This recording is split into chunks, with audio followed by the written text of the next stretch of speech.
Friends, आपका आपके channel brain food में स्वागत है। जैसा कि आप जानते हैं कि हमने यूनिट थर्ड अंतर्राष्ट्रीय आतंकवाद कंप्लीट कर लिया है। उसके बाद हम वैश्विक पर्यावरणीय मुद्दे जिसमें हमने ग्लोबल वार्मिंग और जैव विविधता और संसाधन की कमी के बारे में डिस्कस करना है। और इसमें भी मैंने ना जो पार्ट 1 है वो बना चुकी हूँ। उसमें मैंने वैश्विक जो warming it means global warming है उसके बारे में अच्छे से डिस्कस कर रखा है। अब इस वीडियो में हम जीव विविधता और संसाधन की कमी के बारे में डिस्कस करेंगे।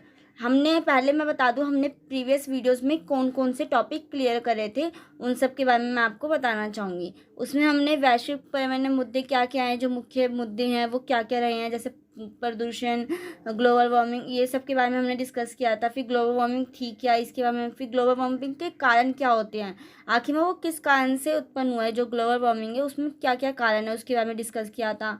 और फिर हमने उसके प्रभाव क्या पड़ते हैं कि हमारे ऊपर उसके क्या इफेक्ट वो डालता है हमारे ऊपर, और हमने इसमें वैश्विक पर्यावरणवाद के बारे में डिस्कस किया था और उसके दृष्टिकोण। अब इस वीडियो में हम जैव विविधता के बारे में डिस्कस करेंगे कि जैव विविधता आखिर है क्या, और इसका मतलब इसके क्या महत्व हैं, और इसकी क्या कारक है क्षति होने के, मतलब ये जैव विविधता क्यों खत्म होती जा रही है, इसके क्या कारण है। इन चीज़ों के बारे में हम इसमें डिस्कस करेंगे। अब मैं आपको एक चीज़ बताती हूँ कि जो पृथ्वी पर है ना, पौधे और जीव जो जंतु होते हैं उनकी कम से कम बहुत सी लाखों में प्रजातियां पाई जाती हैं। जिस कारण से ना जो पृथ्वी पे ना विभिन्न प्रजातियों के पौधे और जीव जंतुओं का होना, मतलब बहुत टाइप्स के हमारे धरती के ऊपर जीव जंतु या पेड़ पौधे दिखाई देते हैं। ऐसा होता है इसके अंदर। अब मैं इसको बताती हूँ, ये जो जैव विविधता है आखिर वो है क्या। ये जैव विविधता अर्थ किसी निश्चित भौगोलिक क्षेत्र में पाए जाने वाले, मतलब एक फिक्स्ड जगह पे वहाँ के में पाए जाने वाले जो जीव जंतु होते हैं, जीव और पौधे या वनस्पति या प्राणी, सूक्ष्म जीवों की संख्या और उनके प्रकारों से संबंधित, मतलब वो कितने टाइप्स की डिफरेंट डिफरेंट टाइप से होते हैं। जैव विविधता को अगर अन्य शब्दों में कहते हैं तो इसका अर्थ होता है कि किसी स्थान में रहने वाली विभिन्न प्रजातियां, कि एक जो स्थान है वहाँ पर रहने वाली विभिन्न जो प्रजातियां होती हैं उनकी संख्या और उनके प्रत्येक प्रजाति में जो पाए जाने वाले जो अनुवांशिक भिन्नता का अंतर होना, जो अनुवांशिक जो मतलब डिफरेंसेस पाए जाते हैं उनके उनके अंदर, उनको हम जैव विविधता कहते हैं। इसका मतलब ये होता है कि जैव विविधता किसी खास स्थान को बताती है, और इसका मतलब ये है ना कि जैव विविधता अलग अलग स्थानों पर अलग होती है। कभी भी ये नहीं कि जैव विविधता का मतलब है कि जीव जंतुओं में जो विभिन्नताएं पाई जाती हैं हम उन्हें उसे जैव विविधता कहते हैं। आप सिंपल से ये समझिए कि जैव विविधता क्या है। जैव विविधता ये होती है कि किसी भी स्थान पर पाए जाने वाले अगर जीव जंतुओं में कुछ डिफरेंसेस होते हैं तो उनको हम अगर उनके प्रकारों से संबंधित उनको हम क्या कहते हैं, जैव विविधता कहते हैं। उनमें जो डिफरेंसेस पाए जाते हैं उनको ही हम क्या कहते हैं, जैव विविधता कहा जाता है। अब आइए हम जैव विविधता के महत्व और उनके उपयोगी के बारे में पढ़ते हैं कि आखिर में जैव विविधता के आखिर क्या महत्व है, और उससे हमें क्या एक तरीके से प्रॉफिटेबल है, वो क्यों है ऐसा, उसके क्या क्या इम्पोर्टेंस है आखिर में। तो मैं बताती हूँ कि जो जीव वैज्ञानिकों का मानना है ना कि जो पर्यावरण को संतुलन बनाए रखने के लिए जैव विविधता को बनाए रखना भी बहुत ज़रूरी होता है। कि अगर हमें इन्वायरमेंट में अगर स्टेबिलिटी रखनी है, अगर हमें इक्वलिटी रखनी है, तो उसके लिए हमें जैव विविधता को बनाए रखना भी बहुत आवश्यकता है। अब जैव विविधता का प्रयोग, अब महत्वपूर्ण उसके मतलब जो वो है महत्व, उनके बारे में हम डिस्कस करते हैं। इसका पहला महत्व तो ये है कि जो जैव विविधता है वो खाद्य पदार्थों के स्रोतों के रूप में, अब कैसे इसमें हम ये पढ़ते हैं कि खाद्य पदार्थों के स्रोतों के रूप में कैसे जैव विविधता इंपॉर्टेंस रखती है। वो इसलिए इंपॉर्टेंट रखती है कि जो जैव विविधता है ना वो भोजन, कपड़ा, ईंधन, लकड़ी तथा चारा की आवश्यकताओं की पूर्ति करती है। ये हमारी जितनी भी ये कपड़ा, ईंधन, लकड़ी, जो भी हमारी बेसिक नीड्स होती हैं इनकी आवश्यकताओं की पूर्ति करती है। तथा विभिन्न प्रकार की फसलें जैसे गेहूँ हो गया, धान हो गया, जौ हो गया, मक्का हो गया, बाजरा, चना आदि से हमारी भोजन की आवश्यकताओं की पूर्ति होती है, जबकि कपास जैसी फसल हमारे कपड़ों की आवश्यकताओं की पूर्ति करती है। तो आपने देखा ना कि जो पेड़ पौधे हैं, अब पेड़ पौधों में विभिन्नता ही है, जैसे अब गेहूं का हो गया, चावल का हो गया, बाजरे का हो गया, चना का, इनमें विभिन्नता है, तभी तो ये हमारे लिए वो है ना इम्पोर्टेंट है। और ये हमें एक तरीके से वो भी कर रही है, ये हमारे लिए उपयोगी भी हो रही है कि हमें चावल खाने को मिल रहा है। और जो कपास जैसी फसलें हैं वो खाने के तौर पे ना यूज़ होकर किस में यूज़ होते हैं, वो कपड़े बनाने में यूज़ होते हैं। कपड़ा भी हमारी क्या है, बेसिक नीड्स है। तो हम इस तरीके से कह सकते हैं कि खाद्य पदार्थों के रूप में जैव विविधता बहुत इंपॉर्टेंस रोल अदा करती है। अब इसका दूसरा महत्व यह है कि ये औषधियों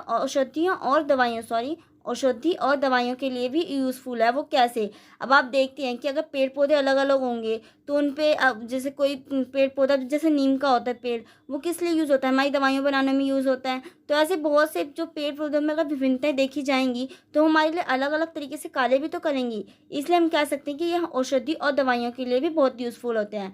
वनस्पतिक जैव विविधता औषधियाँ आवश्यकताओं की पूर्ति भी करती है। एक अनुमान के अनुसार आज लगभग 30% उपलब्ध औषधियों को उष्णकटिबंधीय वनस्पति से प्राप्त किया जाता है। जैसे आप देखिए यहाँ पे इसने मैंने एग्जांपल भी दे रखा है कि सर्पगंधा है, जो ये पादप रेस्पिन नामक महत्वपूर्ण क्षार का स्रोत है, जिसका उपयोग किस लिए किया जाता है? जो जो हमारा हाई ब्लड प्रेशर होता है, बीपी, उसके उपचार में किया जाता है। ऐसे ही जो सिनकोना का एक वृक्ष है, उसकी छाल का उपयोग है ना, वृक्ष की छाल का उपयोग किस में किया जाता है? ये एक क्षार होता है कुनेन नामक क्षार का उपयोग किस लिए किया जाता है? मलेरिया ज्वर के उपचार में किया जाता है। इसका उपयोग किस में किया जाता है? मलेरिया के, सिनकोना का।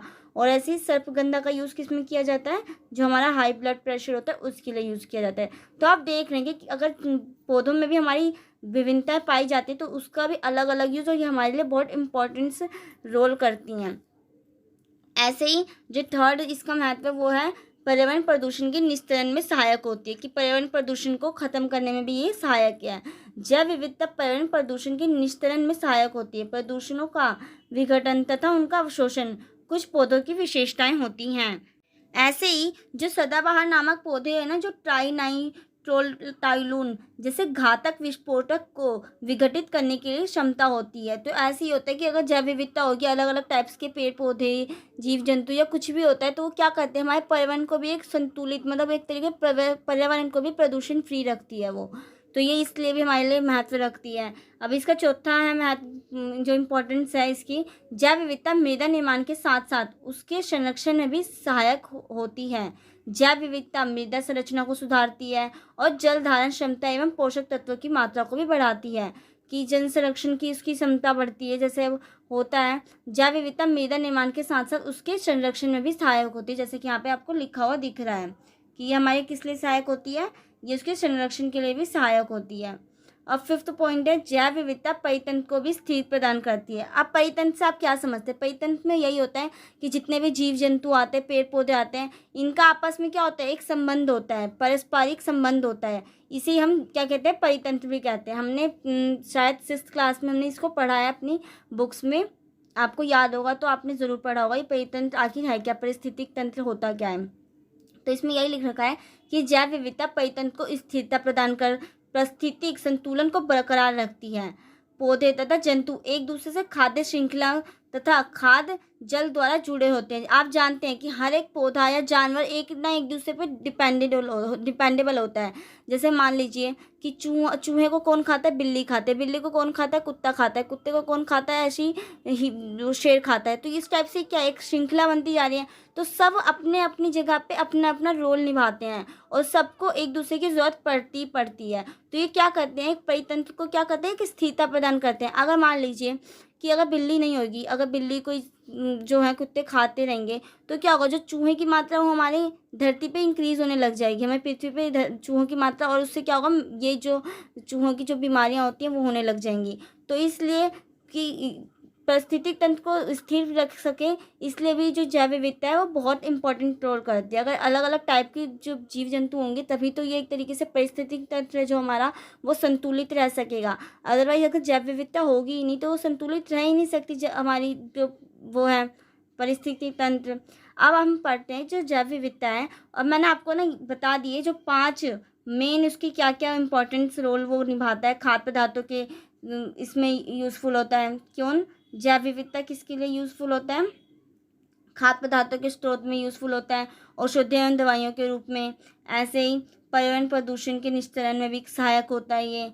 और जैव विविधता जो है मृदा निर्माण में भी सहायक होता है। और पारिस्थितिक तंत्र, ये मोस्ट इंपॉर्टेंट पॉइंट है, या आप ज़रूर इसको डिस्कस करना पेपर में कि हाँ कि जैव विविधता किस लिए भी इम्पोर्टेंस रोल, मतलब इसका क्या महत्व है। इसके महत्व में ये भी है कि ये पारिस्थितिक तंत्र को स्थिर प्रदान करता है, स्थिरता प्रदान करता है ये।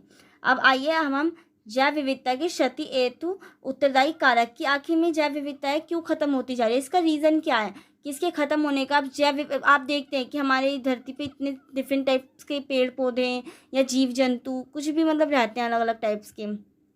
परंतु ये आजकल हमें क्या हो रहा है कि ये इसकी जो कमी है ना, मतलब विविधताओं में कमी होती जा रही है। ऐसा क्यों होता है? क्योंकि आइए अब हम जैव विविधता की क्षति के उत्तरदायी कारकों के बारे में पढ़ते हैं।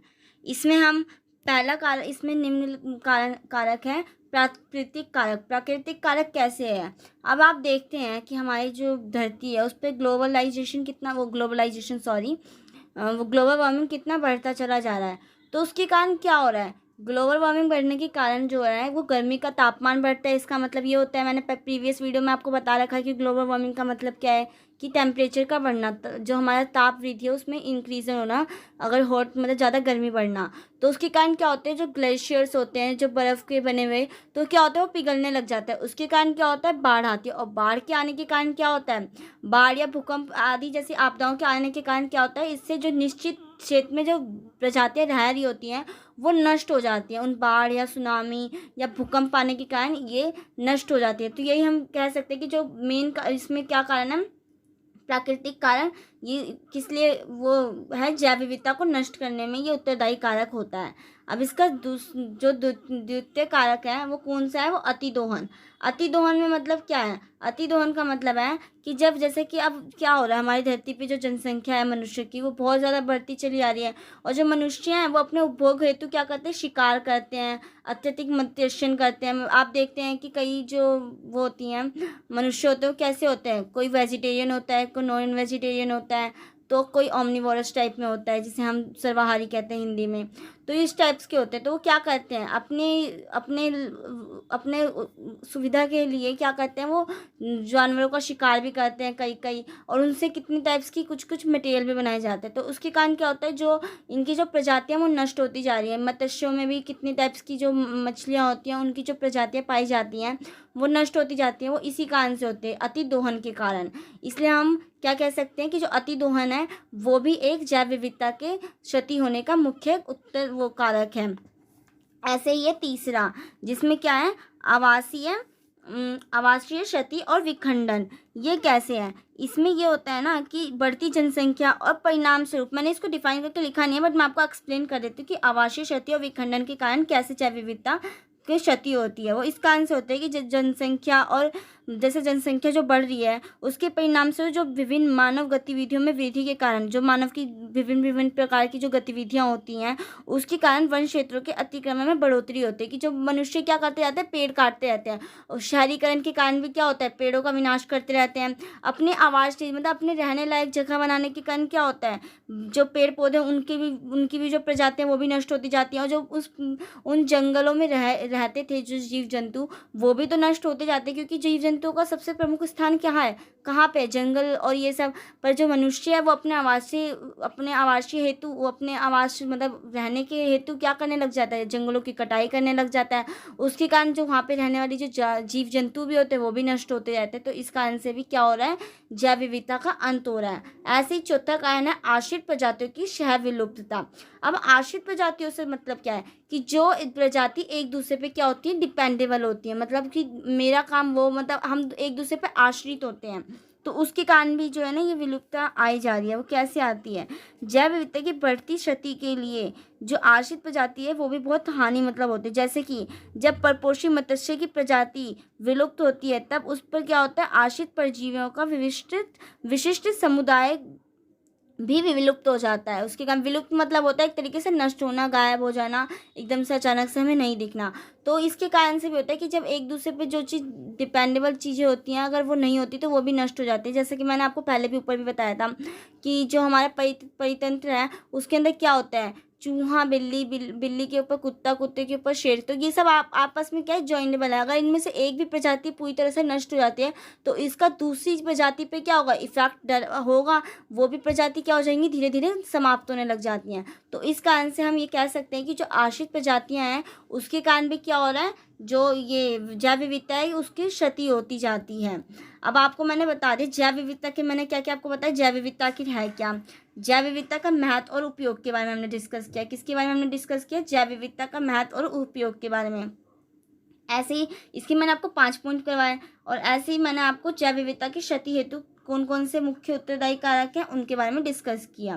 तो आई होप आपको ये अच्छे से समझ में आ गया होगा। अगर आपको कोई भी प्रॉब्लम होती है तो आप मुझे कमेंट सेक्शन में कमेंट कर ज़रूर पूछ लें, मैं आपको उसमें आपको रिप्लाई करने की ज़रूर कोशिश करूँगी। अब आइए, अब हम किसके बारे में डिस्कस करते हैं, जलवायु परिवर्तन के प्रमुख मुद्दे, कि जो जलवायु परिवर्तन हो रहा है उसके ऊपर प्रमुख मुद्दे क्या क्या रहे हैं। इसमें हम देखते हैं कि जो पर्यावरण संबंधी समस्याओं में जो जलवायु परिवर्तन है वो काफ़ी ज़्यादा चिंता का विषय बना हुआ है, कि जो जितनी भी पर्यावरण संबंधी जो समस्याएं उत्पन्न होती हैं हमारी धरती पे, उसमें जो जलवायु परिवर्तन है एक ये बहुत मेन रीज़न बना हुआ है, एक मेन सब्जेक्ट बना हुआ है ज़्यादा चिंता का, क्योंकि जलवायु परिवर्तन जीवन के प्रत्येक पहलू को प्रभावित करता है। ये हर एक पहलू को हमारे क्या करता है, इफेक्टिव करता है। और जलवायु परिवर्तन एक गंभीर खतरा है और इस स्थिति का समाधान करने के लिए बहुत से प्रयास भी किए जा रहे हैं। मैंने आपको पहले भी उसमें बताया था कि हमारी जो पर्यावरण से रिलेटेड जो कोई भी प्रॉब्लम होती है तो उसके लिए बहुत से सम्मेलन भी हुए हैं। मैंने आपको पिछली वीडियो में बताया था स्टॉकहोम सम्मेलन के बारे में और पृथ्वी सम्मेलन के बारे में। तो आपने अगर वो वीडियो देखी होगी तो आपको यहाँ पे सब कुछ समझ में आ रहा होगा।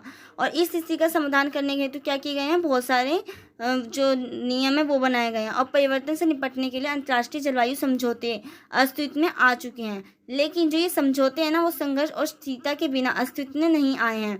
जब तक आप देखते हैं कि अगर हम किसी चीज़ को पाने के लिए कुछ संघर्ष नहीं करते तो हमें वो चीज़ मिलती नहीं है। अब अगर कोई फैसला सरकार बना देती है और जनता को अगर वो फैसला स्वीकार नहीं होता, अगर वो आक्रोश से उनका वो नहीं करेगी, क्या कहते हैं, उनका वो नहीं करेगी, इट मीन्स उनका अगेंस्ट नहीं जाएगी, तब तक वो सरकार उनकी बातों को नहीं सुनती। तो इसी प्रकार से ये यहाँ पे भी ये भी कहा गया है ना कि जो ये समझौते हैं ना वो विदाउट संघर्ष और स्थिरता के बिना अस्तित्व में नहीं आए हैं। ऐसे ही नहीं कि ये लोगों ने सोचा और ये हो गया, इस टाइप से ये कभी नहीं आए हैं। इसके लिए भी कुछ ना कुछ संघर्ष करने की ज़रूरत पड़ी है। तो अब आइए हम इसके बारे में देखते हैं कि जो इसमें है कि जो वैश्विक साझी संपत्ति, अब इससे आप क्या समझते हैं, जो वैश्विक साझी संपदा है उससे आप क्या समझते हैं। इसका अभिप्राय ये होता है ना कि जिन संसाधनों पर किसी एक का नहीं बल्कि पूरे समुदाय का अधिकार होता है। जैसे कि आप जानते हैं अगर आप कोई गवर्नमेंट पार्क में जाते हैं तो उसमें सिर्फ आप ही ओनली नहीं जा सकते हैं, उसमें जितने भी हमारी धरती पर रहने वाले प्राणी हैं वो सब जा सकते हैं। परंतु अगर आप अपने घर के बाहर एक पार्क बना लेते हैं सिर्फ ओनली अपने लिए, तो उसमें किसका अधिकार होता है, आपका अधिकार होता है। तो वैसी जो वैश्विक साझी संपदा होती है उसमें पूरे विश्व के लोगों का अधिकार होता है, उसमें पूरा विश्व इन्वॉल्व होता है। तो उसे ही हम क्या कहते हैं, साझी संपदा कहते हैं। मैंने इसके पहले आपको बता दें कि जो साझी संपदा है वो है कैसी। अब जैसे यहाँ पे मैंने एग्जांपल भी देखा है, जैसे साझा चूल्हा हो गया, साझा मैदान, जैसे मैंने आपको बताया पार्क, कुआं हो गया, वायु हो गई, ये सब क्या होता है, ये साझी संपदा ही है। और इस साझी संपदा का विचार यह है ना कि कोई भी देश वायु, जल और भूमि का अंधाधुंध तरीके से प्रदूषित नहीं कर सकता, कि ये नहीं कि हाँ ये इस पे किसी का वो नहीं है तो कोई भी अपनी मनमर्जी से इसे दूषित करें। और यदि कोई देश प्रदूषण करने को बढ़ाने में योगदान भी देता है ना तो वही देश उसके लिए जिम्मेदार होगा और वही देश समस्या का पता लगाने में भी होने वाले जो खर्च को वहन करता है। इसके अंदर ये बताया गया कि जलवायु में ये होता है कि जो वैश्विक साझी संपदा है वो क्या होती है। मैंने जैसे आपको बताया कि वैश्विक साझी संपदा होती है जिसपे एक का अधिकार ना होकर किसका अधिकार होता है, पूरे समुदाय जितने भी लोग होते हैं उनका अधिकार होता है। इसमें किसी भी एक प्रति व्यक्ति का अधिकार नहीं होता। और अगर कोई देश अगर इसके लिए वो भी नुकसान भी पहुंचाता है तो उस देश की जिम्मेवारी होती है कि हाँ उसे उसमें ये सुधार करे। परंतु ऐसा नहीं कहा जा सकता कि हाँ हम सिर्फ उस देश को ही वो करना चाहिए। हम इसमें ना प्रति व्यक्ति जिम्मेदार होता है। हमें अगर हम प्रति व्यक्ति, अगर आप मान लीजिए अगर आप भी अच्छे हो दूसरा भी अच्छा हो और कूड़ा लोग ना फेंके तो क्या होगा, उससे हमारी धरती तो साफ होगी ना। तो इसलिए कहा जाता है ना कि जो भी चीज़ है उसके लिए प्रति व्यक्ति जिम्मेदार है, ना कि प्रति देश जिम्मेदार है। देश को हम जिम्मेवारी नहीं दे सकते, हम इसमें प्रति व्यक्ति का। अब मैं आपको आगे पढ़ाऊंगी कि कैसे। अब पहले हम इसके विकास के बारे में जान लेते हैं कि जो स्टॉकहोम सम्मेलन हुआ था, मैंने आपको प्रीवियस वीडियो में पढ़ाया था कि स्टॉकहोम सम्मेलन कहाँ हुआ था, क्या हुआ था। मैं आपको बता देती हूँ ये कहाँ हुआ था। ये हुआ था स्वीडन में, स्वीडन की जो राजधानी थी स्टॉकहोम में ये सम्मेलन हुआ था। कब हुआ था, 1972 में हुआ था। इसमें ना विकास का मुद्दा वैश्विक पर्यावरण का केंद्र बना था कि हाँ जो पर्यावरण के ऊपर है ना इसमें डिस्कशन हुआ था। इस दौर में संपूर्ण विश्व में विकासशील देश यह मानते हैं कि वातावरण में ज़्यादातर ग्रीन हाउस गैसों के उत्सर्जन के लिए काफ़ी हद तक औद्योगिक राष्ट्र ही जिम्मेदार हैं। जो विकासशील देश हैं, पहले मैं आपको इसमें बता देती हूँ कि जो विकासशील देश और विकसित देश होते क्या, क्योंकि अभी आने वाली जो नीचे और मैं आपको पढ़ाऊंगी उसमें विकासशील देश और विकसित देशों के बारे में बार बार डिस्कस किया जाएगा। तो इसलिए मैं आपको पहले बता देती हूँ कि जो विकासशील देश और विकसित देश में क्या डिफरेंस है। विकसित देश होते हैं ना जिनका डेवलपमेंट हो चुका है, जिनका विकास पूरी तरीके से हो चुका है उनमें। तो वो कैसे, जैसे अमेरिका हो गया, वो क्या है, विकसित देश है। और विकासशील देश कौन हो गए, जैसे हमारा भारत हो गया, पाकिस्तान हो गया, ये सब विकासशील देश होते हैं, क्योंकि जो इनका विकास है वो भी चल रहा है, विकास की शील की दिशा में है, ये विकास इनका चलता ही है, तो इस वजह से इसको हम विकासशील देश कहते हैं। तो वही जो जैसे हमारे जैसे भारत जैसे देश, जो इनका विकासशील देशों का यह मानना होता है ना कि जो वातावरण का जो ग्रीन हाउस गैसों का उत्सर्जन है ना, वो काफ़ी हद तक औद्योगिक राष्ट्र, इट मीन्स विकसित देश होने के लिए जिम्मेदार हैं। क्यों वो ऐसा बोलते हैं, क्योंकि उनका मानना होता है कि उन्होंने तो अपना जितने भी औद्योगिकरण का विकास करना था, शहरीकरण लाना था, जो भी करना था, उन्होंने ये फैक्ट्रियाँ लगाई बहुत सारे अपने देश के अंदर, और बहुत सारी जो ग्रीन हाउस गैसें हैं उनका उत्सर्जन किया। तो उसका आंसर, और हम तो अभी कर ही रहे हैं, हमने तो अभी पूरी तरीके से किया भी नहीं, उन्होंने तो अपना विकास कर भी लिया। तो इस तरीके से ना वो विकासशील देश ये मानते हैं ना कि ज़्यादातर ग्रीन हाउस गैसों का उत्सर्जन करने के लिए कौन जिम्मेदार होता है, वो होते हैं जो विकसित देश होते हैं, वो जिम्मेदार होते हैं। परंतु दूसरी तरफ विकसित देशों का ये मानना होता है कि आर्थिक तौर से तेजी से उभरते देश, जो आजकल हमारे जैसे चीन हो गया, भारत हो गया, ब्राज़ील, ये सब क्या है, अभी इस टाइम पे क्या ज़्यादा अपनी इकोनॉमिक को क्या कर रहे हैं, ग्रोथ कर रहे हैं। जैसे आप चीन को भी देखते हैं, हमारे इंडिया भी हो गया, ये सब क्या कर रहे हैं, अपनी जो इकोनॉमिक स्थिति है उसको क्या कर रहे हैं, डेवलपमेंट में की ओर लेके चलते जा रहे हैं। तो उसके कारण ये सक्रिय भागीदारी की मांग करता है। इसके लिए विकसित देश ये दावा करते हैं कि जो विकासशील देशों ने अपने विकसित परियोजनाओं के लिए काफ़ी ज़्यादा ग्रीन हाउस गैसों का उत्सर्जन किया है, और विकसित देश उल्टा उन विकासशील देशों को कहते हैं कि तुम विकसित वो परियोजना बनाने के लिए क्या कर रहे हो, ज़्यादा ग्रीन हाउस गैसों का यूज़ कर रहे हो। तो दोनों एक दूसरे के ऊपर क्या अपनी जिम्मेदारियों का क्या करते रहते हैं, एक दूसरे के ऊपर थोपते रहते हैं कि नहीं तुमने किया ऐसा, जो कि ऐसा नहीं है। इसमें हमें ये करना चाहिए ना कि हमें प्रति देश को जिम्मेदार ना ठहराकर हमें प्रति व्यक्ति को, अगर प्रति व्यक्ति अच्छा होगा तो पूरा देश सुधर जाएगा। कहते हैं ना कि अगर एक एक व्यक्ति अगर अच्छा कार्य करेगा तो पूरा देश क्या करता है, अच्छा एक कार्य करने में सहयोग करता है। तो उसी टाइप से यही है कि अगर हम प्रति व्यक्ति के ऊपर ये जिम्मेदारी डालते हैं कि हाँ हमें अपने देश को साफ़ सुथरा और जो ग्रीन हाउस गैसों का कम यूज़ करना है, तो वो उसके लिए ज़्यादा यूज़फुल रहेगा। तो यही चीज़ इसमें समझाई गई है कि हाँ, कि ये जो विकासशील देश है वो ये कहते हैं कि विकसित देशों ने विकसित करके अपने जो है वो कर लिया, तो उस कारण से ग्रीन हाउस गैसों का ज़्यादा यूज़ हो गया है। और जो विकसित देश है वो ये कहते हैं कि जो विकासशील देश है वो ज़्यादा तेज़ी से विकास कर रहे हैं, इस कारण से उनके थ्रू ही क्या हुआ है, ग्रीन हाउस गैसों का उत्सर्जन काफ़ी ज़्यादा हुआ है। अब आइए हम जलवायु न्याय और समता के बारे में डिस्कस करते हैं। जो विकासशील देश, और मैंने कहा था ना आपको कि विकासशील देश और विकसित देशों के बारे में हर एक पॉइंट में डिस्कस किया जाएगा, इसलिए मैंने आपको पहले बता दिया कि जो विकासशील देश होते हैं वो क्या होते हैं, जो विकसित देश होते हैं वो क्या होते हैं। अब जो विकासशील देशों का मानना यह है ना कि जो जलवायु परिवर्तन में विकासशील देशों का सबसे कम योगदान रहा है। अब देखिए उनका ये मानना होता है कि जो विकासशील देश उनका कम योगदान है, इसलिए जलवायु परिवर्तन को रोकने के लिए विकासशील देशों का समान जिम्मेदारी का वहन नहीं करना चाहिए। वो ये चाहते हैं कि हमें इक्वल में वो नहीं करना चाहिए, मतलब अपनी जिम्मेदारी नहीं निभानी चाहिए, ज़्यादा किसको निभानी चाहिए, विकसित देशों को निभानी चाहिए। ये जलवायु न्याय है। और उनका मानना था कि जो जलवायु है परिवर्तन से निपटने में संबंध में सबकी विभिन्न जिम्मेदारी होनी चाहिए। किसका मानना था, ये विकासशील देशों का। उनका ये मानना था कि इक्वल में हम इसकी जिम्मेदारियों को नहीं बांट कर हम क्या करते हैं, जिस देश ने ज़्यादा वो किया है उसके लिए ही ज़्यादा, मतलब वो ज़्यादा वो करते हैं, जिम्मेदारियों का वहन करना चाहिए। परंतु ऐसा नहीं होता। आपने जैसे अब मान लीजिए, मैं कह तो नहीं हूँ आपको कि जो व्यक्ति अगर अपनी जलवायु को सुधारने में अगर हेल्प करेगा ना, तो पूरा देश सुधर जाएगा, और पूरी देश से पूरा विश्व एक तरीके से जो हमारी धरती है वो पूरी तरीके से सुधर जाएगी। तो इसलिए हम कहते हैं, पर ये जो आपस में डिबेट रहती है विकासशील देशों और विकसित देशों का, ये शुरू से ही चलता आ रहा है। अब हम पढ़ते हैं कि जो पर्यावरण समझौते, अंतर्राष्ट्रीय पर्यावरण समझौते क्या क्या हुए हैं, जो हमारे पर्यावरण से रिलेटेड जो भी दिक्कतें हुई हैं उनको वो करने के लिए, ख़त्म करने के लिए। तो इसमें पहला जो प्रोटोकॉल मतलब आया था वो था मॉन्ट्रियल प्रोटोकॉल। मैं आपको पहला बता देती हूँ कि जो वो होते हैं जो प्रोटोकॉल है और जो कन्वेंशन होते हैं उनमें क्या अंतर होता है, क्योंकि हमें ना अभी मैंने आप ये इसमें डिस्टर्बेंस क्रिएट होने के लिए, जो प्रोटोकॉल होते हैं और जो कन्वेंशन होता है उसमें क्या डिफरेंस होता है, वो क्या है, अंतर क्या है उसमें, कन्वेंशन जो समझौते और जो प्रोटोकॉल होता है उसमें क्या अंतर होता है। तो मैं पहले बताती हूँ। तो जो प्रोटोकॉल होते हैं ना, जैसे अब ये आप पढ़ेंगे, जैसे मॉन्ट्रियल प्रोटोकॉल है, यहाँ पे कन्वेंशन पढ़ेंगे, तो आखिर में इसमें डिफरेंस क्या है, ये कन्वेंशन में और किसमें, प्रोटोकॉल में। तो इसमें डिफरेंस क्या है, तो मैं आपको बताती हूँ। जो प्रोटोकॉल होता है ना, ये प्रोटोकॉल एक समझौता है जिसे राजनयिक वार्ताकार तैयार करते हैं और अंतिम सम्मेलन या संधि के आधार पर हस्ताक्षर करते हैं। इसमें एक साइन के थ्रू कोई भी वो बन जाता है, प्रोटोकॉल बन जाता है, और यह स्वयं कई वर्षों तक पूरी नहीं हो सकती। संधि स्वयं कई वर्षों तक मतलब पूरी नहीं हो सकती ये संधि।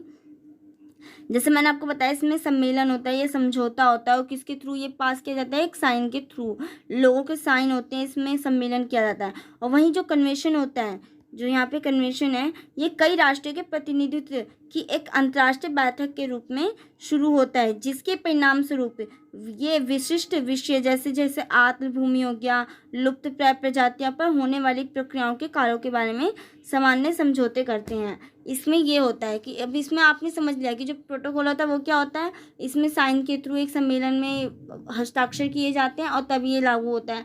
ऐसी जो कन्वेंशन होता है उसमें बहुत सी अंतर्राष्ट्रीय बैठकें होती हैं और उसके परिणाम से कोई भी विषय पर एक वो आता है, रूल रेगुलेशन होते हैं। अब आइए हम पढ़ते हैं कि मॉन्ट्रियल प्रोटोकॉल है आखिर में वो है क्या।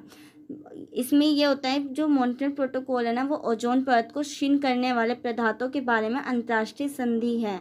ओजोन परत, जैसे कि आप जानते हैं, ये परत कहाँ पाई जाती है, ये परत कहाँ पे पाई जाती है, ये समताप मंडल में पाई जाती है। कहाँ पे, समताप मंडल आपने देखी है, उस मंडल में पाई जाती है जो दूसरा मंडल है। क्षोभ मंडल के बाद ये दूसरा मंडल आता है, समताप मंडल, ये ओजोन परत उसी में पाई जाती है। तो जो ओजोन परत होती है ना, वो है ना क्या करती है, जो सूर्य से जो पराबैंगनी किरणें आती है, जो सूर्य से हानिकारक जो पराबैंगनी किरणें आती हैं, उनको रोकने में ये हेल्प करता है।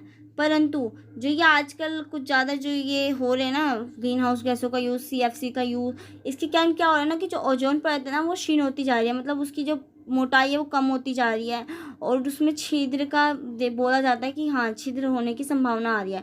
तो इसी प्रोटोकॉल में ये क्या कहते हैं ना कि ओजोन परत को क्षीण करने वाले पदार्थों के बारे में अंतर्राष्ट्रीय संधि हुई थी इसमें, कि जो ओजोन परत को संरक्षित करने के लिए चरणबद्ध तरीके से उन पदार्थों का उत्सर्जन करने के लिए बनाई गई थी, कि हाँ, उनको हम क्या कर सकें, उत्सर्जन को कम करने के लिए, जो भी इसके जो हानिकारक पदार्थ होते हैं जिसके कारण क्या होता है, ओजोन परत की क्षति होती है, उसको कम करने के लिए क्या बनाई गई थी, एक योजना, मतलब एक चरणबद्ध तरीके से उत्सर्जन को रोकने के लिए क्या बनाया गया था, संरक्षित करने के लिए अंतर्राष्ट्रीय संधि की गई थी, जिन्हें ओजोन परत को क्षीण करने के लिए उत्तरदायी माना जाता है।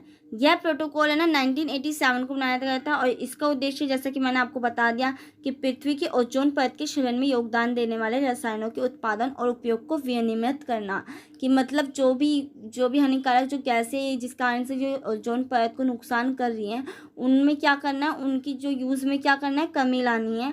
इसके लिए क्या हुई थी, संधि हुई थी, मॉन्ट्रियल प्रोटोकॉल हुआ था ये। अब आइए हम पढ़ते हैं जो जैव विविधता पर कन्वेंशन। ये किस में हम पढ़ रहे हैं, ये पढ़ रहे हैं हम अंतर्राष्ट्रीय पर्यावरण समझौतों में, कि अंतर्राष्ट्रीय पर्यावरण के लिए क्या क्या समझौते हुए हैं। तो एक हुआ है जो वो हुआ है मॉन्ट्रियल प्रोटोकॉल, ऐसे ही जो दूसरा हुआ ये क्या हुआ है, जैव विविधता पर कन्वेंशन। अब जैव विविधता कन्वेंशन, इसमें 1992 में रियो डी जेनेरो में पर्यावरण एवं विकास पर हुआ था।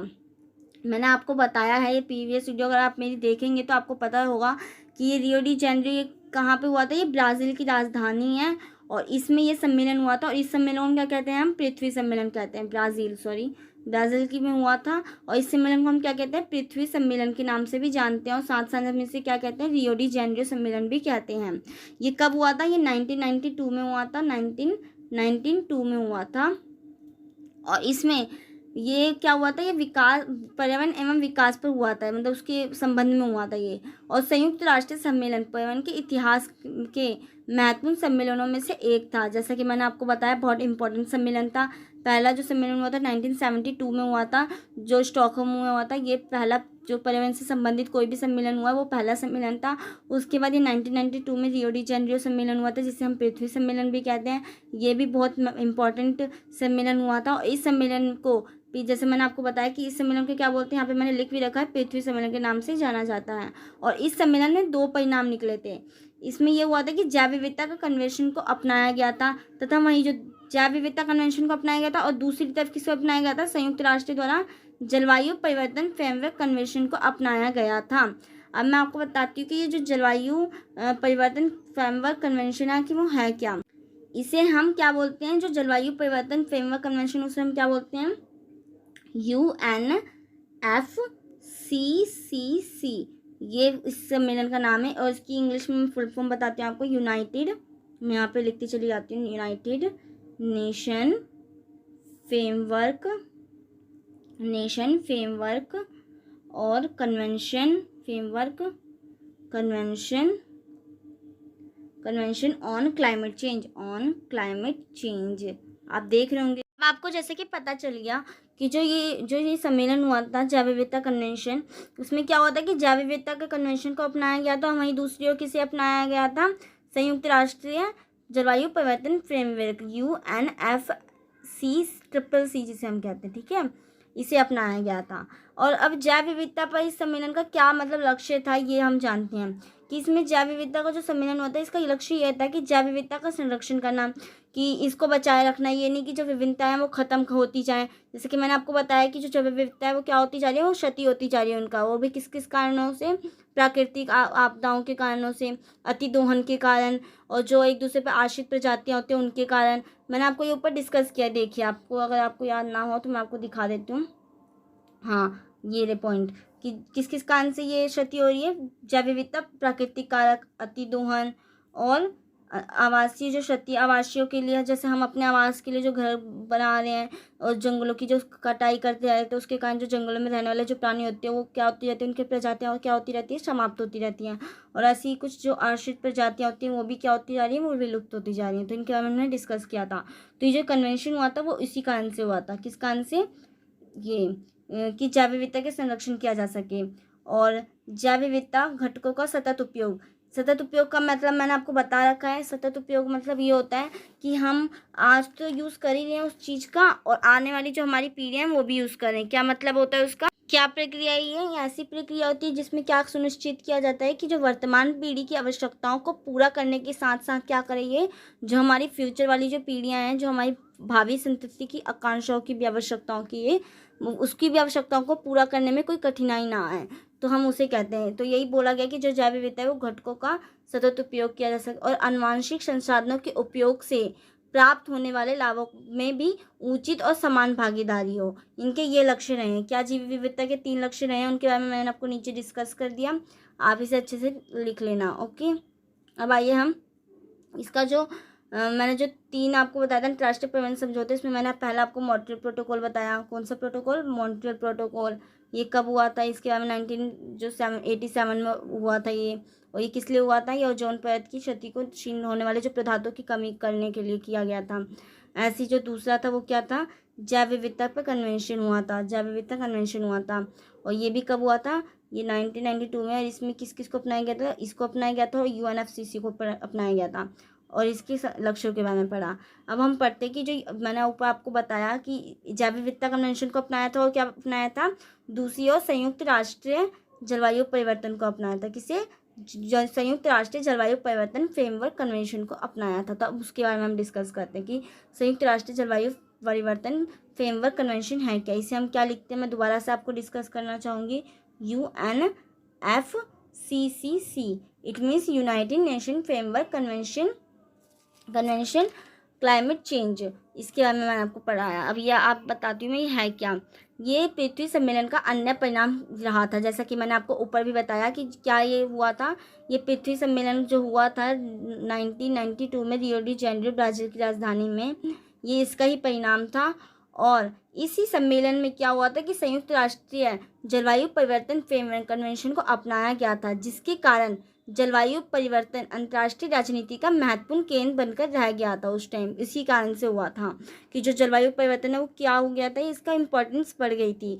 और UNFCCC का जो उद्देश्य है वातावरण में ग्रीन हाउस गैसों की सांद्रता को एक स्तर पर स्थित करना, कि हाँ मतलब एक लेवल पे ये क्या हो सके, स्थिर करना, जिससे एक समय सीमा के भीतर खतरनाक नतीजों को रोका जा सके। कि ये नहीं, इसमें मतलब ये करना चाहता था ना कि जो ग्रीन हाउस गैसों का जो यूज़ हो रहा है उसका एक टाइम पे मतलब एक तरीके से थोड़ा इसको रेस्ट के लिए कर दें, और मतलब इसको कम कर सके, स्थिर कर सके, जिससे क्या हो कि एक ही समय सीमा के भीतर क्या ना हो सके, खतरनाक नतीजों को रोका जा सके, जिस कारण से कि जो हमारे एक ही टाइम पे जो भी बेकार जो नतीजे भुगतने पड़े उसको हम क्या कर सके, कम कर सकें, ताकि पारिस्थितिक तंत्र को स्वाभाविक रूप से अनुकूलित कर सतत विकास के लक्ष्यों को प्राप्त कर सके। मैंने आपको बता दिया कि सतत विकास क्या है, और मैंने आपको पारिस्थितिक तंत्र भी बता दिया था, जो मैंने आपको बताया था कि जैसे जो चूहा और जो बिल्ली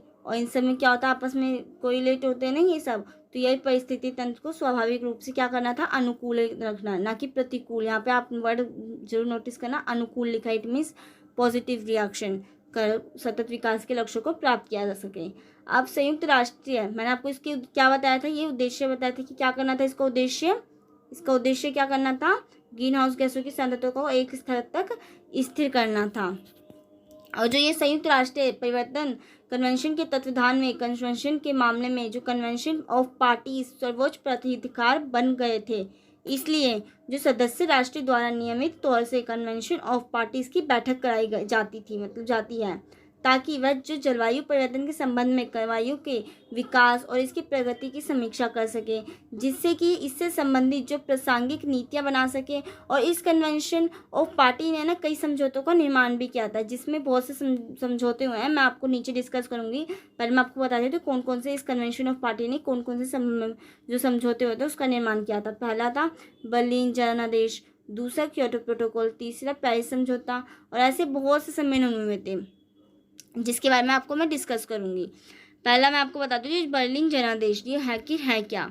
जैसे कि मैंने आपको बताया कि जो ये क्या था, ये जो कन्वेंशन ऑफ पार्टीज के कारण ही क्या हुआ था, इन समझौतों का निर्माण हुआ था। तो यही जो बर्लिन जनादेश था ना, वो 1995 में बर्लिन के में कन्वेंशन ऑफ पार्टीज की पहली बैठक हुई थी, और जिसके पश्चात ऐसा माना गया था ना कि जो संयुक्त राष्ट्र जलवायु परिवर्तन जो फ्रेमवर्क है, मतलब UNFCCC, मैं आपको बता रही हूँ, UNFCCC की जो कन्वेंशन अपने सदस्य देशों को क्या करे, ग्रीन हाउस गैसों के उत्सर्जन को कम करने के लिए बाध्य करे। इसके अंदर ये हुआ था, जो बर्लिन जनादेश था उसमें यही हुआ था कि जो बर्लिन में कन्वेंशन ऑफ पार्टीज की जो पहली बैठक हुई थी, इसके पश्चात यह माना गया था कि जो UNFCCC है वो अपने सदस्य देशों को क्या कहे कि जो ग्रीन हाउस गैसों का उत्सर्जन को कम करने के लिए बाध्य कर सके। इसके अंदर ये हुआ था, और इस कन्वेंशन को ना सुदृढ़ करने के लिए एक संभावित प्रोटोकॉल की संरचना की एक रूपरेखा भी तैयार की गई थी, जिसमें ग्रीन हाउस गैसों के उत्सर्जन में कटौती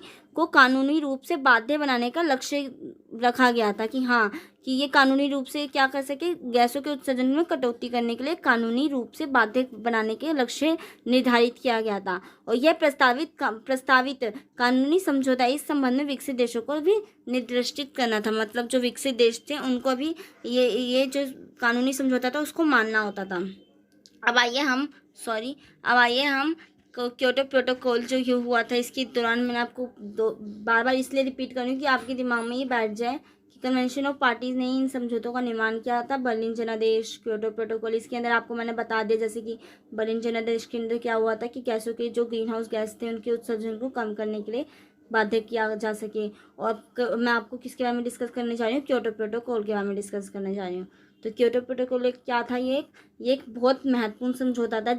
आपने इसका जरूर नाम सुना होगा, एक मॉन्ट्रियल प्रोटोकॉल और एक क्योटो प्रोटोकॉल, ये बहुत फेमस है। मॉन्ट्रियल प्रोटोकॉल के बारे में तो मैंने आपको बताया था कि वो किस लिए था, वो ओजोन गैस में ओजोन परत में जो उनके जो निकलने वाले जो हानिकारक पदार्थों के कारण जिससे उसका नुकसान हो रहा था ओजोन परत का, उसके उत्सर्जन को कम करने के लिए किया गया था वो प्रोटोकॉल। ऐसी जो क्योटो प्रोटोकॉल था ये भी किस लिए किया गया था, ये एक महत्वपूर्ण समझौता था जिसमें विकसित देशों के लिए कानूनी रूप से ग्रीन हाउस गैसों के उत्सर्जन में कटौती की बात की गई थी। इसमें विशेष तौर से किसके लिए की गई थी कि विकसित देशों के लिए कानूनी रूप से क्या किया गया था कि वो ग्रीन हाउस गैसों के जो उत्पादन में क्या करें, कटौती करें। वहीं जो बर्लिन जनादेश में उल्लेखित साझी जिम्मेदारी परंतु अलग अलग क्षमताओं के आधार पर अलग अलग भूमिका के सिद्धांत को ध्यान में रखकर यह प्रोटोकॉल जलवायु संबंधित जिम्मेदारियों को विकासशील और विकसित देशों के बीच में बांट देता था।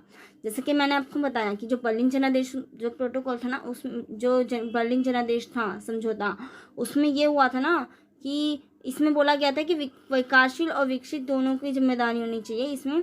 जैसे कि यहाँ पे मैंने आपको लिख भी रखा है कि ये जो जलवायु समझौता हुआ था, कौन सा, जो ये बर्लिन जनादेश जो समझौता हुआ था, इसमें क्या किया गया था, साझी जिम्मेदारी दी गई थी, सबकी जिम्मेदारी। जैसे मैंने आपको साझी संपदा बताया कि सबकी जो संपदा होती है, जैसे पार्क है तो ये आपके एक पार्क नहीं है, ये सब यूज़ कर सकते हैं इस पार्क का। तो वैसे जो साझी जिम्मेदारी पे इसने ज़्यादा जोर दिया था। और वहीं जो क्योटो प्रोटोकॉल था उसने किस पे जोर दिया था कि ये सिर्फ विकसित देशों के लिए कानूनी रूप से क्या करना था, जो ग्रीन हाउस गैसेज थी हमारी, कौन सी गैसेज, ग्रीन हाउस गैसेज, जो हमारे जो ओजोन लेयर को जो नष्ट कर रही है, उसकी क्या करना था, उत्सर्जन में कटौती करनी थी। और वही जो जनादेश वाला था वो किस लिए था, वो था साझी संपदा, मतलब साझी जिम्मेदारी, परंतु अलग अलग क्षमताओं के आधार पर, कि जैसे आपकी जितनी क्षमता है आप उतनी भूमिका अदा करें, जितनी मेरी क्षमता है, मैं जैसे हम बोलते नहीं कि अपनी अपनी क्षमताओं के आधार पर हम जो गरीब होते हैं उनको दान करना चाहिए। तो उसी प्रकार पर जैसे मैं बहुत अमीर हूँ या मैं बहुत गरीब हूँ, तो मैं उतनी ही करूँगी ना जितनी मेरी क्षमता है, जितने मैं इन्वेस्ट कर सकती हूँ उनके लिए, जितना मैं कुछ कर सकती हूँ। और जितनी आपकी क्षमता है तो उतना आप करेंगे। तो उसी प्रकार से ने बोला था कि जो साझी जिम्मेदारी होनी चाहिए, परंतु कैसी जिम्मेदारी होनी चाहिए, ये उनकी क्षमताओं के आधार पर अलग अलग होनी चाहिए। कि जो ज़्यादा अमीर देश है वो ज़्यादा अपनी भूमिका अदा करे, जो विकसित ज़्यादा देश है वो उतनी भूमिका अदा करे, जो उससे कम विकसित है वो उतनी भूमिका अदा करे। तो इस टाइप से जिम्मेदारियों का बांटना था किसमें, बर्लिन जनादेश में, किसमें, बर्लिन जनादेश में समझौते में। और यह प्रोटोकॉल जलवायु संबंधित परियोजनाओं जिम्मेदारियों का, जैसा कि मैंने आपको बताया कि विकसित और विकासशील देशों के बीच बांट देता था। इन जिम्मेदारियों को विकसित और विकासशील दोनों देशों के बीच ये बांटा हुआ था। जैसा कि मैंने आपको बताया कि जो बर्लिन जनादेश था उसका मुख्य क्या था उद्देश्य, कि ये साझी जिम्मेदारी थी परंतु अलग अलग क्षमताओं के आधार पर, और विकसित की जितनी है या विकासशील देशों की जितनी है उनके बीच में इस जिम्मेदारियों को बांट देता था।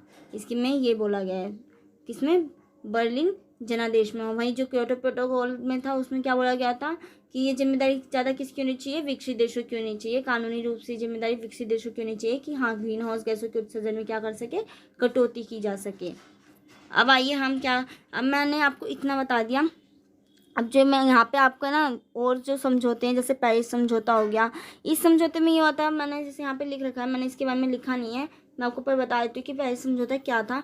इसमें ये था ना कि जो इस समझौते में ये उद्देश्य था इसका कि विकसित देशों के साथ साथ क्या हो सके, विकासशील देशों में भी उत्सर्जन कटौती के स्वैच्छिक उनकी इच्छा के अनुसार प्रतिबद्धता के विचारों को अपनाया था इस समझौते में। ये कब हुआ था, ये 2015 के पहले समझौते के उत्सर्जन कटौती के स्वैच्छिक विचार को दृढ़ता से निर्धारित किया गया था। यह एक ऐसा समझौता था जिसमें ना विकसित देशों के साथ साथ क्या किया जा सकता है, विकासशील देशों के भी उत्सर्जन कटौती की स्वैच्छिक प्रतिबद्धता के विचार को अपनाया था। ठीक है, इसमें यह हुआ था। और इस सम्मेलन से जो पूर्व तक केवल विकसित देशों को ही क्या था, अपने उत्सर्जन में कटौती करना पड़ता था। जब ये सम्मेलन नहीं हुआ था, जब ये पेरिस समझौता नहीं हुआ था, तो इससे पहले सिर्फ है ना जो विकसित देश थे ना उसको ही क्या करना पड़ता था, जो ये है ना ग्रीन हाउस गैस, इनमें उत्सर्जन को कटौती करनी पड़ती थी। परंतु जब ये सम्मेलन आ गया तो उसके बाद से विकासशील देश और विकसित देशों के में दोनों में बराबर की उत्सर्जन को, मतलब बराबर में ये इनकी जिम्मेदारियां बढ़ गई और क्या होने लग गया, उत्सर्जन में कमी को बढ़ावा दिया गया था कि हाँ विकासशील देश और विकसित देश दोनों की ये जिम्मेदारी है। तो मैंने आपको बता दिया, आपको मैंने किस बारे में डिस्कस कर दिया, बर्लिन जनादेश, क्योटो प्रोटोकॉल और पेरिस समझौता, ये बहुत इंपॉर्टेंट है। अब आपका ये चैप्टर है, ये जो यूनिट है वो एंड होती है। और इसमें मैंने आपको जितने भी मोस्ट इंपॉर्टेंट टॉपिक थे उनके बारे में अच्छे से डिस्कस कर दिया है। अगर आपको इस वीडियो से रिलेटेड कोई भी क्वारीज होती हैं तो मुझे कमेंट सेक्शन में कमेंट ज़रूर करना। इसमें मैंने आपको ग्लोबल वार्मिंग, जैव विविधता और जितने भी पर्यावरणीय समझौते हुए हैं उनके बारे में अच्छे से डिस्कस कर दिया। देखिए मैंने ग्लोबल वार्मिंग के बारे में भी डिस्कस कर दिया, ग्लोबल वार्मिंग के कारणों और जितने भी इनके ग्लोबल वार्मिंग के प्रभाव के बारे में डिस्कस कर दिया। फिर वैश्विक पर्यावरणवाद क्या था उसके बारे में भी डिस्कस कर दिया है। दृष्टिकोण क्या क्या रहे हैं, मानव केंद्रित दृष्टिकोण क्या रहे हैं और पर्यावरण केंद्रित दृष्टिकोण क्या क्या रहे हैं। ऐसे फिर इस वीडियो में मैंने आपको किसके बारे में, जैव विविधता, फिर जैव विविधता से रिलेटेड मैंने फिर जैव विविधता का महत्व और उनके उपयोगों के बारे में डिस्कस कर दिया। ऐसे ही फिर मैंने आपको जैव विविधता की जो क्षति हेतु जो उत्तरदायी जो कारक थे उनके बारे में डिस्कस कर दिया। किसके बारे में? जैव विविधता की क्षति हेतु जो उत्तरदायी कारक थे। और फिर उसके बाद मैंने जलवायु परिवर्तन के जो प्रमुख मुद्दे रहे हैं उनके बारे में डिस्कस किया। और फिर जो जलवायु, इसमें मैंने आपको यही सब बताया था। और फिर मैंने आपको अंतर्राष्ट्रीय जो पर्यावरण समझौते हैं उनके बारे में डिस्कस कर दिया था। अब मैं आपको एक चीज़ शायद मैं बताना भूल गई थी आपको, कि जो ये है ना, रुक जाइए मैं आपको बताती हूँ। हाँ, कि जो ये जो थे ना जलवायु के विषय पर पहला जो जलवायु सम्मेलन हुआ था वो कब हुआ था? वो हुआ था 1979 में हुआ था। कहाँ पे हुआ था? जिनेवा में हुआ था। कहाँ पे? जिनेवा में हुआ था। किससे रिलेटेड? जो जलवायु के विषय में हुआ था ये सम्मेलन, ठीक है। और ऐसे जो दूसरा जलवायु सम्मेलन हुआ था कब हुआ था? वो हुआ था 1990 में हुआ था। और ये जो सम्मेलन हुआ था ना, जिसका आयोजन है ना किसने किया था? विश्व मौसम विज्ञान संगठन ने। किसने किया था? विश्व मौसम विज्ञान संगठन ने। किसने? विश्व मौसम विज्ञान संगठन ने।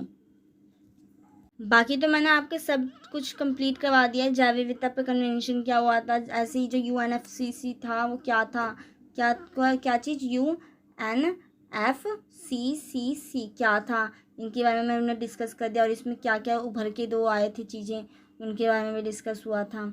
बर्लिन जनादेश, क्योटो प्रोटोकॉल। अब ये आपका लेक्चर जो होता है कंप्लीट। अगर आपको मेरी ये वीडियो ज़री सी भी हेल्पफुल लगती है तो प्लीज़ इसे लाइक, सब्सक्राइब एंड शेयर ज़रूर करें। इसे अपने फ्रेंड्स में को भी ज़रूर दिखाएं। ये आपके फ्रेंड्स के लिए भी बहुत इंपॉर्टेंट रहेंगी। तो अगर आपको इससे रिलेटेड कोई भी क्वेरीज है, जैसे कि मैंने आपको बोला, तो आप मुझे कमेंट सेक्शन में कमेंट ज़रूर करना, तो मैं आपके क्वेश्चन का ज़रूर रिप्लाई करूँगी। थैंक यू सो मच इस वीडियो को एंड तक देखने के लिए।